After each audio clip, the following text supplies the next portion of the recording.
Halo teman-teman semua, senang sekali dapat menjumpai kalian dalam acara Youth for Christ.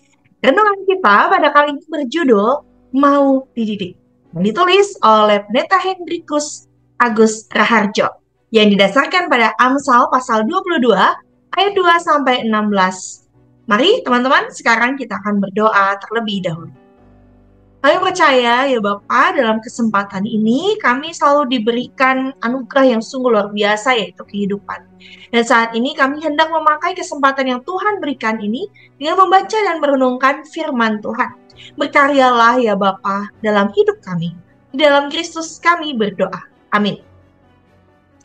Teman-teman, yang menjadi dasar dari refleksi kita pada hari ini adalah dari Amsal pasal 22.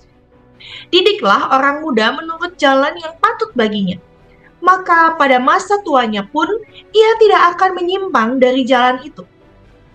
Teman-teman, mari kita refleksikan perenungan firman Tuhan ini bersama dengan saya, Pendeta Deborah Krisantia dari GKI Veteran Tasikmalaya.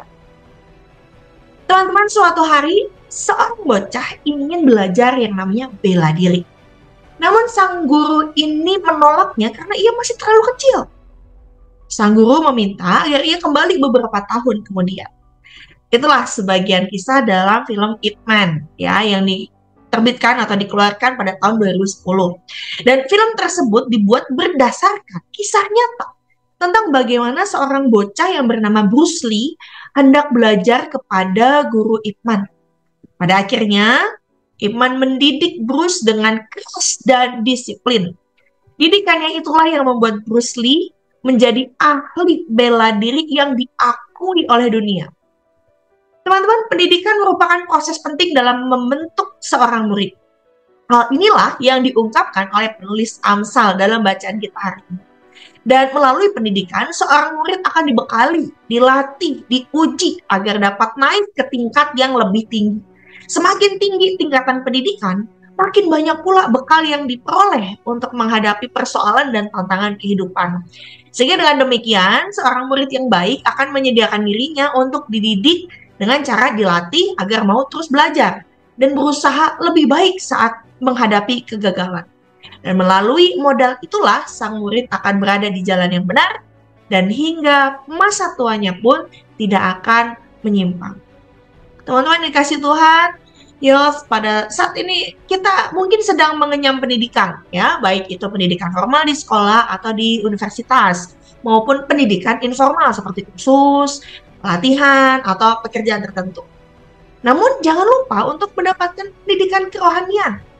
Hal ini dapat kita peroleh melalui kegiatan di gereja seperti mengikuti ibadah, persekutuan, pemahaman Alkitab, atau pelayanan, dan banyak hal lain yang lainnya. Melalui pendidikan tersebut, kita memiliki bekal untuk menghadapi dinamika kehidupan ini. Nah, teman-teman, mari kita renungkan apa yang sudah kita dengarkan saat ini dengan merenungkan dua pertanyaan. Yang pertama adalah, apa saran penulis kitab Amsal agar manusia berada di jalan hidup yang benar? Lalu yang kedua, kenapa kita enggan untuk menerima didikan? Mari teman-teman kita berdoa. Kami bersyukur ya Bapa bahwa kesempatan untuk belajar itu selalu Tuhan sediakan untuk kami. Bahkan kami boleh bersekolah, kami boleh memperjuangkan cita-cita kami. Dan biarlah dalam perjuangan ini kami tidak pernah lelah untuk terus berusaha. Dan barangkali kami mengalami kegagalan. Tapi biarlah kegagalan itu menjadi sebuah cambuk bagi kami untuk terus berdiri, bangkit, dan menjalani apa yang kami ingin perjuangkan, yaitu pendidikan yang membuat kami semua menjadi sosok yang tangguh dalam hidup. Terima kasih Bapa, kuatkanlah kami agar apa yang kami perjuangkan dalam belajar kami boleh memiliki semangat yang tinggi. Terima kasih Bapa, inilah doa kami, di dalam Kristus kami berdoa. Amin. Demikianlah teman-teman renungan kita pada hari ini. Jangan lupa untuk subscribe, like, dan bagikan kepada teman-temanmu yang lain. Tuhan Yesus memberkati.